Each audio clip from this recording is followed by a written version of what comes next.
الله فلا مضل له ومن يضلل فلن تجد له وليا مرشدا أشهد أن لا إله إلا الله وأشهد أن محمدا عبده ورسوله لا نبي بعده اللهم صل وسلم على نبينا محمد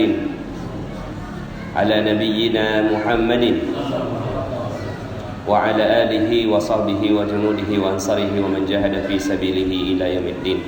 قال الله تعالى في القرآن الكريم أعوذ بالله من الشيطان الرجيم ومن يتق الله يجعل له مخرجا ويرزقه من حيث لا يحتسب صدق الله العظيم وصدق رسوله النبي الكريم ونحن على ذلك من الشاهدين ولا حول ولا قوة إلا بالله العلي العظيم.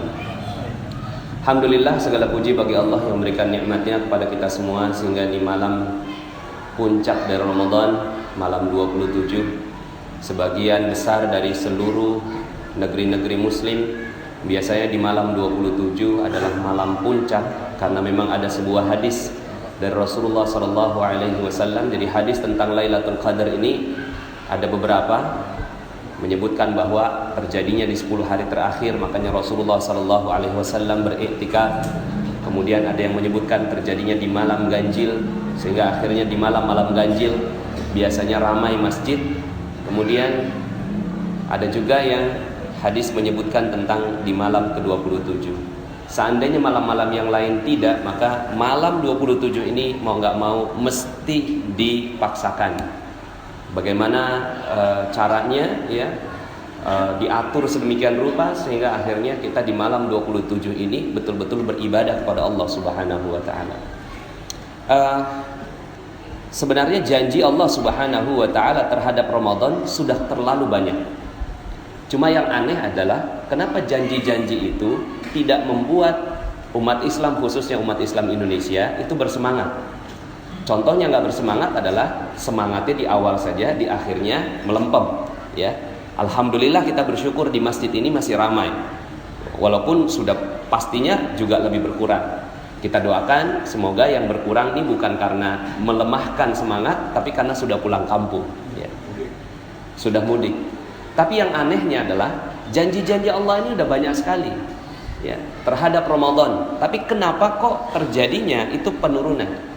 Mungkin kalau diganti begini, kalau seandainya ya serius melaksanakan ibadah di bulan Ramadan maka dapat Fortuner 1. Seandainya serius di bulan Ramadan dapat rumah harganya 2 miliar. Seandainya serius di bulan Ramadan sampai akhir, maka sesiapa yang berhasil seperti itu maka dikasih jalan-jalan ke 20 negara di seluruh dunia. Kira-kira kalau seperti itu ramai nggak di masjid? Halo? Nggak muat ya? Sampai kagum sok. Seandainya pahalanya seperti itu, ya, seandainya pahalanya seperti itu maka nggak akan pernah muat ini masjid. Tapi Bapak Ibu yang dirahmati Allah, percaya nggak? Begitu memang yang Allah janjikan. Begitu yang Allah janjikan. Allah nggak janjikan Ramadan ini untuk akhirat saja, tapi Allah janjikan Ramadan ini untuk dunia juga. Jadi kalau seandainya ada yang tahu betul tentang Ramadan, maka betul-betul dijagain Ramadannya. Dijagain betul-betul sampai akhir. Makin 10 hari terakhir ditinggalin semuanya, dia fokus di Ramadan. Kenapa? Karena pahalanya adalah pahala yang sifatnya dunia juga. Ya. Seandainya kita tahu tentang itu, ya, jadi kalau seandainya nih, ya, nanti di ujung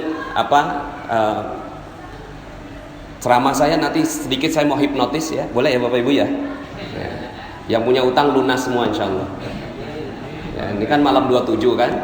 Malam 27 ini ajaib Bapak Ibu ya. Nanti saya akan buat atraksi lah di jam 8 insya Allah. Ya.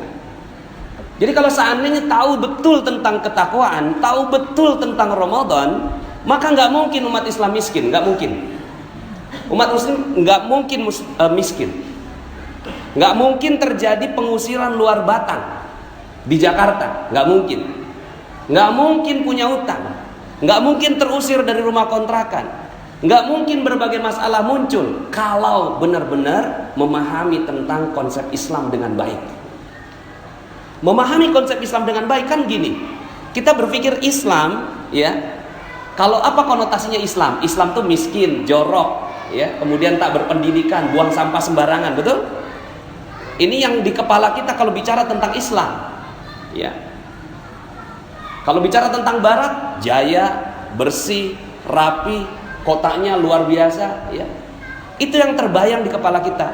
Padahal yang harusnya terjadi adalah kalau dia sudah masuk Islam, udah nggak mungkin miskin, nggak mungkin punya utang, nggak mungkin punya masalah, semua masalah beres. Allah semua yang beresin, masya Allah. Seandainya tahu betul tentang konsep ini.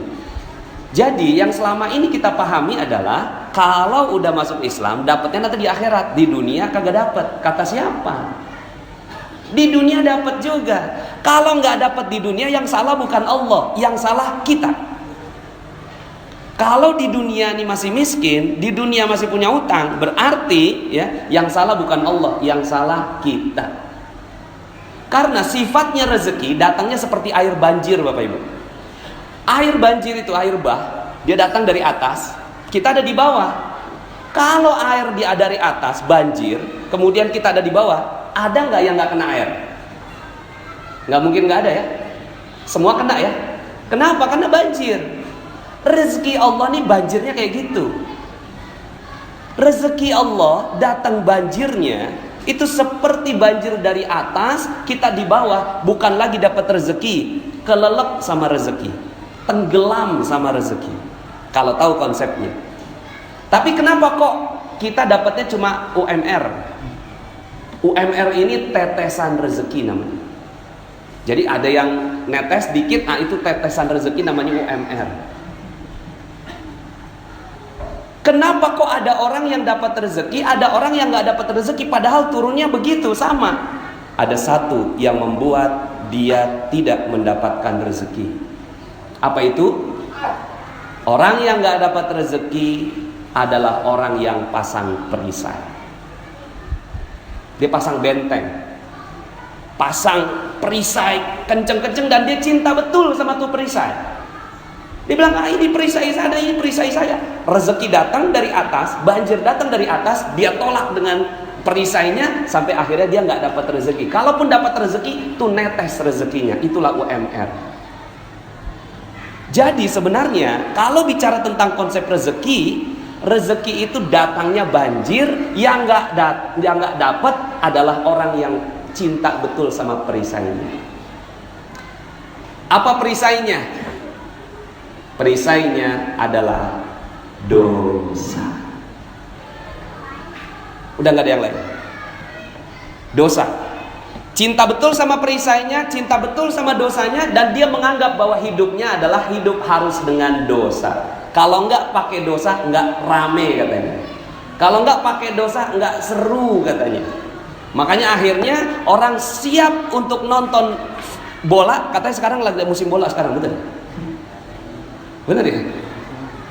Suka betul nonton bola. Berapa jam tuh bola? 1,5 jam. Dengerin ceramah 20 menit, itu pantatnya panas, Bapak Ibu. Tapi kalau nonton bola 1,5 jam, kenapa? Karena dia cinta betul sama yang namanya bola, dan bola itulah perisainya. Tapi perisainya ini yang dia cintai. Nah, ini kebalik konsepnya. Kalau dia tahu betul, maka rame ini masjid.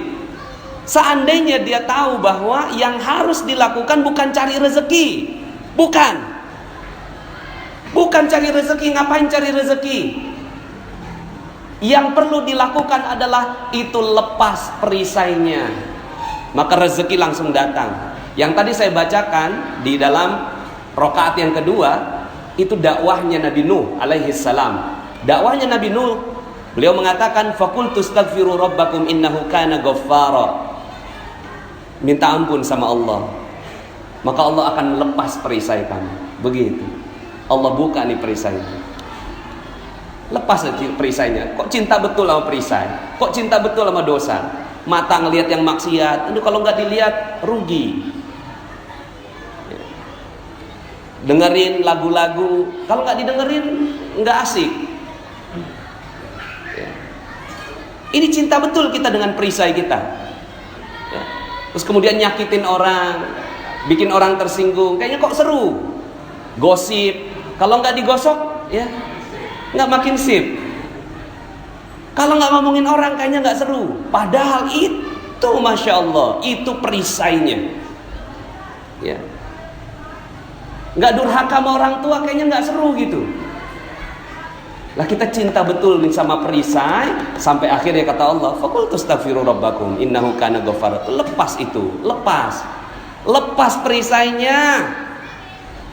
Udah itu doang, lepas perisainya. Setelah lepas, apa kata Allah? Yursilis samaa alaikum midrara, maka Allah akan turunkan hujan yang lebat dari atas langit. Tuh. Kalau hujan masih tanda petik nih. Hujan bisa banjir, ya kan? Ini konotasinya masih macam-macam. Wah, ini maksudnya hujan mungkin keberkahan dan seterusnya. Enggak. Ayat berikutnya Allah, oke, kalau kalian nggak paham tentang hujan, kalau kalian nggak paham tentang rezeki itu namanya hujan, maka Allah tambahkan kalimat yang lebih jelas, wa yumditkum bi amwal. Dan Allah tambahkan amwal. Allah nggak bilang tambahkan keberkahan, Allah nggak bilang tambahkan pahala, Allah nggak bilang tambahkan rezeki, enggak, langsung Allah katakan wa yumditkum bi amwal, dan Allah akan tambahkan harta dalam bentuk jamak, amwal, bukan mal, al amwal. Jadi ini janji Allah Subhanahu wa ta'ala bagi mereka-mereka yang betul-betul melepas perisainya, maka rezekinya akan berlimpah ruah datang pada dirinya. Masya Allah, ya. Maka yang perlu kita sibukkan itu bukan cari rezeki. Ngapain cari rezeki? Wong rezeki udah ada. Yang kita perlu lakukan adalah bongkar itu perisainya. Allah tambahkan lagi, wa yumditkum bi amwalin wa banin. Allah tambahkan anak-anak. Anak-anak di sini bukan hanya anak biologis, tapi anak-anak perusahaan, cabang-cabang bisnis. Itu Allah tambahkan. Wa yumditkum bi amwalin wa banin wa yaj'al lakum jannat, dan Allah kasih kepada kalian kebun-kebun gratis semuanya. Dari selain bisnis Anda, selain penghasilan utama, ada jannat, ada kebun-kebun yang lain. Wa yaj'al lakum anhara, dan kamu bukan yang nyiramin itu kebun-kebunnya udah ada sungainya masing-masing sendirian. Masya Allah. Ini janji Allah. Cuma sekarang pertanyaannya, ya, kan udah di Allah bilang nih, siapa yang bertakwa, siapa yang lepas perisainya, akan Allah kasih fortuna, rumah 2 miliar, jalan-jalan ke 20 negara. Masih ada yang belum mau?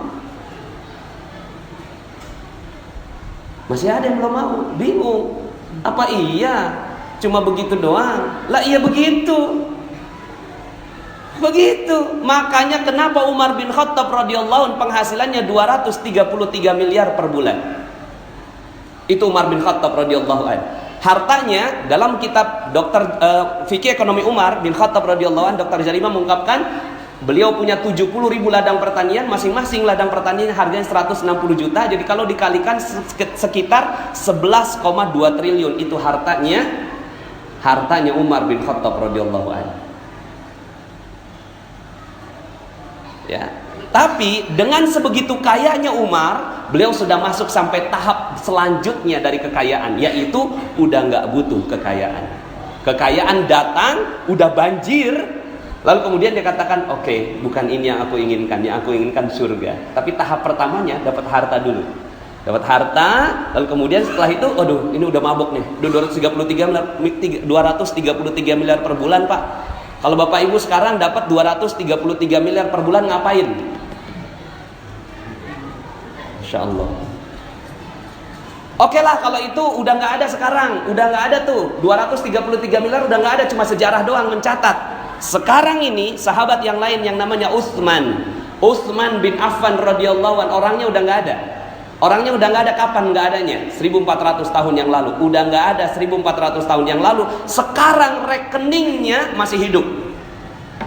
Rekeningnya Utsman bin Affan masih ada di salah satu bank di Saudi Arabia, dan uangnya berlimpah. Itu uangnya nggak habis-habis untuk memberikan kepada jamaah-jamaah haji yang mereka tidak punya modal, tidak punya keuangan. Itu diambil dari uangnya Utsman bin Affan radhiyallahu anhu. Namanya Utsman bin Affan. Sampai sekarang sumurnya masih ada. Dan sampai sekarang ini Utsman bin Affan akan membangun sebuah hotel di Madinah. Mana orangnya? Udah meninggal. Tapi Utsman bin Affan yang membangunkan.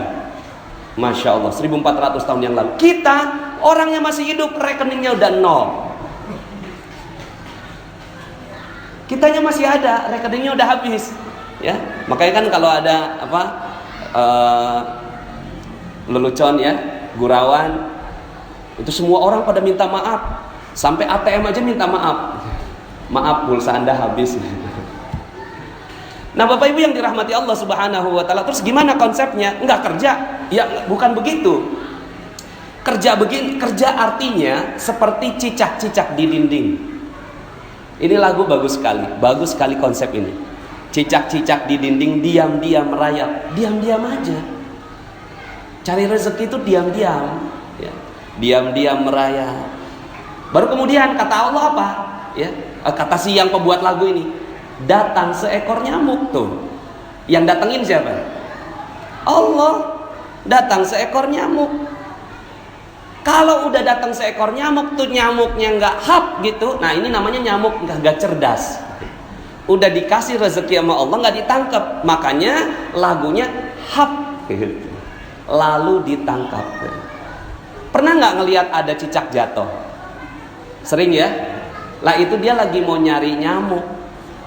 Lagi nyari nyamuk, nyamuknya datang, hap, pas hap itu mulutnya, lidahnya udah nyejulur, kagak ketangkep, jatuh. Tapi apa yang terjadi sama si cicak? Naik lagi, diam-diam merayap. Datang seekor nyamuk, hap, begitu. Yang dilakukan oleh umat Islam begitu aja. Sholat tepat waktu, pas azan, tinggalin semuanya, masuk dalam masjid, zikir, ya, sholatnya bersama dengan imam di takbiratul ihram yang pertama, lalu kemudian keluar aja, celingak-celinguk, silaturahim, dapat rezeki. Ya begitu udah konsepnya. Sekarang kita diajarkan untuk konsep yang tidak benar, sehingga akhirnya yang terjadi adalah masjid kita kosong, padahal masjid sepatutnya penuh sekali. Makanya Ramadan, janjinya Allah nggak begitu. Janjinya Allah kan umat Islam udah pada cerdas semua. Wa may yattaqillaha yaj'al lahu makhraja wa yarzuqhu min haitsu la yahtasib. Barang siapa orang-orang yang bertakwa, maka Allah buka semua masalahnya. Allah buka semua masalahnya dan akan diberikan rezeki dari arah yang tidak disangka-sangka. Ini kan harusnya cerdas memahami ini. Makanya Allah janjinya Ramadan, man shoma ramadhana imanan wahtisaban ghufira lahu ma taqaddama min zambi. Barang siapa yang berpuasa dengan penuh iman, dengan penuh penghisapan, dengan penuh perhitungan, maka Allah akan buka perisainya. Tuh, janji Allah nggak ada yang lain tuh. Allah janjinya dibuka perisainya. Ketika dibuka perisainya, kira-kira rezekinya bagaimana? Masya Allah. Salah satu perisai, ini yang mau saya bongkar nih. Perisainya banyak sekali. Dan ini yang kita akhirnya perlu tahu dan perlu memahami ilmu perisai namanya. Ya, ilmu perisai. Nah itu saya alhamdulillah bukunya udah insya Allah sebentar lagi jadi. Di bulan Agustus insya Allah terbit. Itu saya buka tuh semua perisai-perisai yang membuat akhirnya kita terhalang dari rezeki. Jadi ternyata yang kita perlu lakukan hanya ini aja. Yang kita perlu lakukan hanya bagaimana kita membongkar perisainya. Salah satu yang saya bongkar adalah utang. Nih, setelah ini saya mau hipnotis Bapak Ibu semua sehingga akhirnya hutangnya lunas. Ya. Kemarin kan Pak Sawal nanya, lagi ngapain Pak Nas? Ini lagi bikin buku. Ini kalau orang baca buku saya langsung lunas utangnya. Oh, kata Pak Sawal, wah seru juga tuh. Tapi apa iya bisa? Nah, ya udah deh. Supaya nggak nunggu bukunya, saya praktekkan di sini. Bismillah, ini duduknya agak-agak ini ada mau yang lunas utangnya? Yang mau lunas utangnya duduknya agak benar dulu dikit ya. Gini Bapak Ibu, ini saya kasih tahu konsepnya. Namanya konsep law of projection. Apa itu law of projection? Law of projection berkata bahwa ada laptop, ada proyektor, betul? Kemudian ada layar. Di sini alhamdulillah udah punya layar. Ada proyektor, ada layar, ada laptop. Sekarang pertanyaannya, ini gampang sekali akhirnya menjelaskan seperti ini karena kita sudah mengerti tentang teknologi. Apa yang ada di laptop dengan apa yang ada di layar itu sama atau beda? Sama, pasti sama. Kalau saya pencet spasi, langsung dia berubah. Di laptop berubah, di layar berubah. Betul? Ini namanya law of projection. Apa yang terjadi sebenarnya? Yang terjadi adalah si proyektor ini memancarkan cahaya yang tidak berhenti, terus gitu.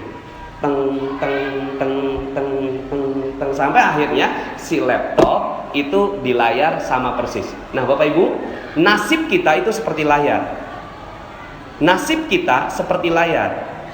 Dan proyektornya Allah kasih di setiap kita, namanya otak.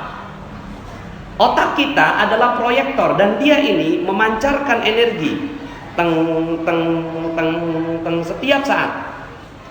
Jadi dia memancarkan energi berapa kali? Sehari 60.000 kali. Itu namanya kalau dalam hitungan frekuensi 60 Hz. Dia 60.000 kali memancarkan energi. Suka nggak suka, mau nggak mau, sadar nggak sadar, itu langsung. Nih Bapak Ibu yang sekarang sedang berada, ini lagi memancarkan energinya. Pikirannya semua lagi terpancar, ya. Nah, apa yang ada? Laptopnya apa laptopnya? Laptopnya adalah pikiran, nggak kelihatan. Pikiran itu di dalamnya otak. Otak inilah mesinnya, layarnya nasib kita. Nah, selama ini kita memproyeksikan utang. Kira-kira jadinya apa di layar? Halo? Utang. Udah cerdas nih. Jadi di layar yang terlihat apa kira-kira? Utang. Sampai kapanpun orang yang berpikir begini, sampai mati, sampai meninggal, dia nggak akan pernah lunas utangnya. Percaya sama saya. Kenapa? Karena pikirannya itu diliputi hutang. Hutang. Aduh, nih motor belum bayar, mobil belum lunas, rumah masih KPR. Akhirnya sampai kapanpun, udah pun lunas, akhirnya mau utang lagi. Aduh, ini udah selesai nih, beres nih satu nih. Kita sekarang utang lagi. Terus utang sampai meninggal dunia, dia akan terus memiliki utang. Nah, karena konsepnya law of projection gampang. Dalam waktu sedetik saya bisa katakan bahwa utang Bapak Ibu lunas. Gimana caranya? Waktu itu ada yang datang begini, Ustaz, hidup saya hancur. Nah, hidup saya hancur itu energi. Saya bilang, wow, keren. Kok keren sih Ustaz? Iyalah keren. Dia proyeksinya apa? Hancur. Saya apa? Keren. Iya Ustaz, hidup saya itu hancur karena banyak utang. Wow, dahsyat. Kok dahsyat sih Ustaz? Dia utang, saya dahsyat. Coba cerita, berapa utangnya? 200 juta Ustaz. Wah, keren banget. Luar biasa nih, ya. Kok luar biasa Ustaz, ini saya udah mau dipenjara nih gara-gara punya utang ini. Gini loh, zaman sekarang ini ya. Zaman sekarang ini dipinjemin 1 juta aja nggak gampang loh. Kamu itu dipinjeminnya sampai 200 juta loh. Berarti kamu tuh orang yang amanah ya. Sampai orang mau percaya sama kamu. Iya juga ya. Iya dong, kamu udah nggak punya utang sebenarnya. Yang kamu punya itu amanah. Selama ini kepalanya dia utang. Kapan kebayar kira-kira? Nggak akan pernah kebayar. Ganti, switch, pencet spasi. Pas pencet spasi yang muncul amanah. Maka kalau seandainya dia utang, maka layar utang. Kalau amanah langsung keganti di layar, datang amanah bertubi-tubi padanya. Amanah langsung datang. Sekarang 200 juta itu modal kerja. Setelah itu gitu ya, datang amanah lain berupa customer yang loyal, karyawan yang setia, supplier yang baik hati. Itu amanah yang didatangkan pada dirinya. Jadi saya tanya sama dia, masih punya utang nggak? Nggak punya Ustaz. Yang dipunya apa? Amanah. Wah, subhanallah. Hiduplah dengan begitu, insya Allah nanti amanahnya akan bertambah-tambah. Sekarang saya mau tanya di ruangan ini, nggak tahu kalau di bawah pada ngerti nggak? Saya mau tanya, masih ada yang punya utang? Halo? Hah? Masih? Oh, belum paham berarti. Sekarang saya mau tanya sekali lagi, masih ada yang punya utang di sini? Hah? Sekali lagi saya mau tanya. Yang jawab banyak berarti ngantuk. Saya mau tanya sekali lagi. Ada yang masih punya utang di sini? Udah nggak ada? Yang punya apa? Amanah.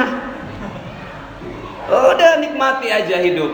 Karena Allah Subhanahu wa taala akan berikan amanah. Maka itu amanah. Dulu Allah kasihin itu, kita lagi butuh banget. Pas kita datang ke orang bawa proposal, ternyata subhanallah dia percaya sama kita. Oke, saya kasih 200 juta. Itu amanah, itu rezeki sebenarnya. Tapi kita selama ini ngomongnya apa? Utang. Kok ya rezeki dibilang utang? Ini dosa namanya. Dosa satu. Ini perisai kita. Karena kita menganggap utang sebagai azab buat kita. Padahal itu adalah rezeki yang harus kita jaga amanahnya baik-baik. Sama seperti ibu-ibu. Mohon maaf ya, ibu-ibu lagi ngejemur nih. Pas ngejemur hujan datang. Pas hujan turun ngomongnya gimana? Ya hujan. Padahal hujan itu rezeki atau azab sebenarnya? Halo?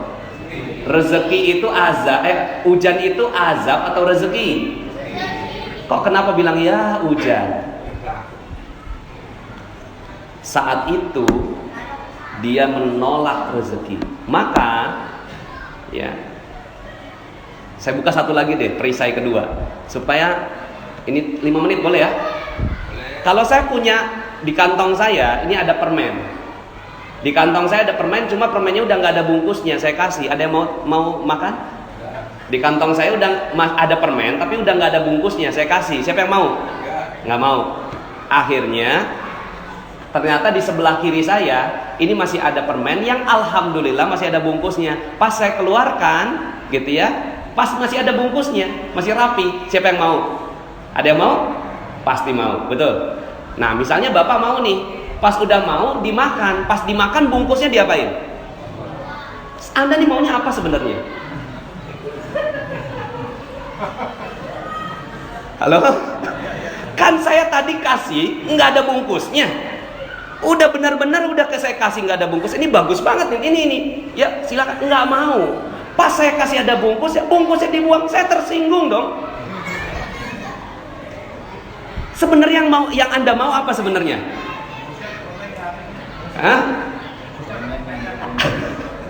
Yang dimau adalah itu permen yang bersih, betul? Bapak Ibu, Allah kasih rezeki dengan cara begitu.